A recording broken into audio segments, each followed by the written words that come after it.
The check hit the table with a soft, final sound. Jordan Miles barely glanced at it at first. He'd learned not to. You never let hope get ahead of reality in this job. Hope was expensive, and disappointment came free. Table 12 had been trouble. From the start, the man sat alone, tailored suit, silver watch catching the light. Posture straight, like the room belonged to him. He hadn't smiled once. Hadn't complained either, which, in Jordan's experience, was worse. Quiet diners with money were unpredictable. Jordan wiped his hands on his apron and approached. "Whenever you're ready, sir." The man nodded once, slid his black card into the leather folder, and pushed it toward the edge of the table without a word. Jordan processed the payment at the register, heart steady but guarded. The bill was just under $400. The kind of tab that could mean a great night.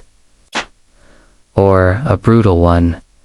When he opened the folder again, his stomach sank. Tip. $0. Oh, Jordan stared at it for a second longer than he meant to. 0. He swallowed hard, slid the receipt back inside, and returned to the table with practiced calm.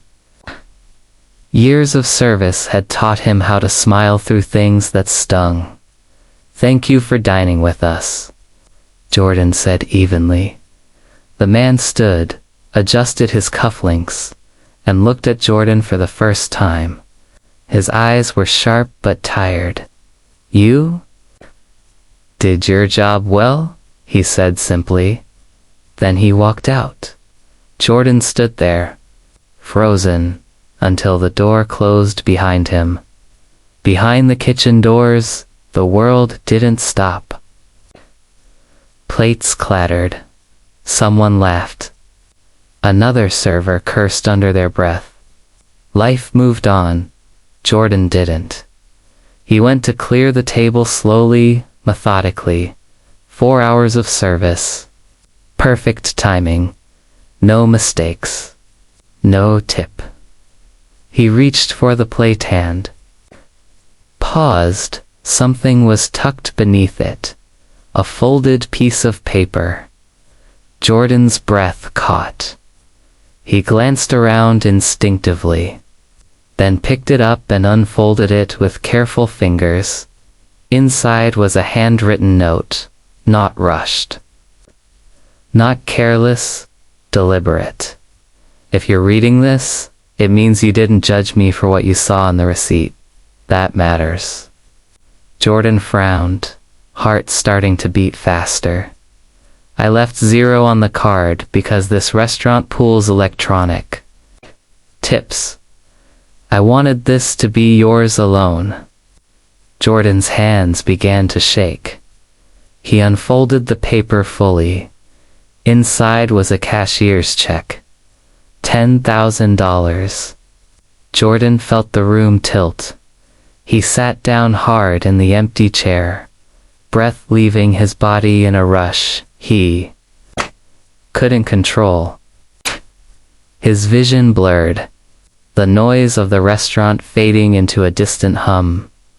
$10,000. His first thought wasn't celebration. It was rent, then daycare, then the overdue electric bill, then his daughter's inhaler refill he'd been stretching. One dose at a time. Jordan pressed the heel of his hand into his eye. Fighting tears, at the bottom of the note were more words. "I watched you tonight. You remembered my order without writing it down. You noticed when my water was low before I did. You spoke to me like I mattered." Jordan's chest tightened. People think wealth makes you invisible to disappointment. It doesn't. It just changes what disappoints you. He swallowed hard.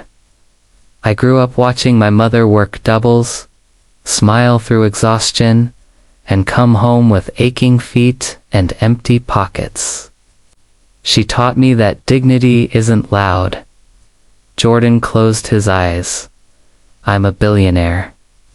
That word means nothing in moments like this. His breath hitched. What matters is that tonight, a single parent came to work and did everything right, and tomorrow they deserve to breathe. Jordan stared at the last line. No cameras. No social media. No thank you required. Just don't let the world make you smaller.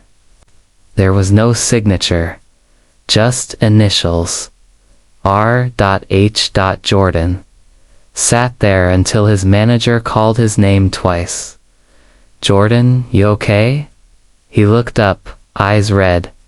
Yeah, he said softly. I just need a minute. In the break room, he locked himself in the bathroom and slid down the wall, tears finally spilling free. Ugly, quiet sobs.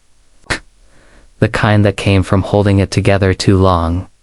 He thought of Maya, 6 years old, bright-eyed, too perceptive for her age. How was work, Daddy? She'd ask every night. Good, he always said. Tonight, for the first time it might finally be true. Jordan didn't quit his job. He paid the rent, caught up on bills, bought Maya a winter coat without checking the price tag 3 times. He slept through the night for the first time in months. He also did something else. He went back to school, part-time, business classes. 1 course at a time, because someone had seen more in him than an apron and a name tag. Weeks later, the restaurant buzzed with rumors. You hear about the billionaire who tipped 10 grand? They say he does that sometimes. Probably fake. Jordan said nothing. One afternoon, as the lunch crowd thinned, a familiar figure walked in. Same posture. Same quiet presence. Jordan's heart skipped. The man sat at table 12 again. Jordan approached slowly, pulse pounding. Welcome back, he said. The man looked up and smiled this time. Just slightly. Good to see you, he said. Jordan nodded likewise. The meal passed without ceremony. When the man stood to leave, he paused. You're doing well, he said quietly. Jordan met his eyes. Because you helped. The man shook his head. Because you didn't stop being who you were. He left a normal tip that time. Jordan didn't look at it until later. What mattered was what stayed with him. Years later, Jordan stood in the lobby of a small but thriving catering company, watching Maya, now older, taller, help hand out menus. With a grin, a woman approached him. You're the owner? Jordan smiled. I am. She hesitated. I heard you started as a server. He nodded. I did. She smiled warmly. Gives me hope. Jordan thought of a folded note under a plate. A 0 that wasn't empty. A stranger who chose quiet kindness over applause. And the moral settled deep and steady in his chest.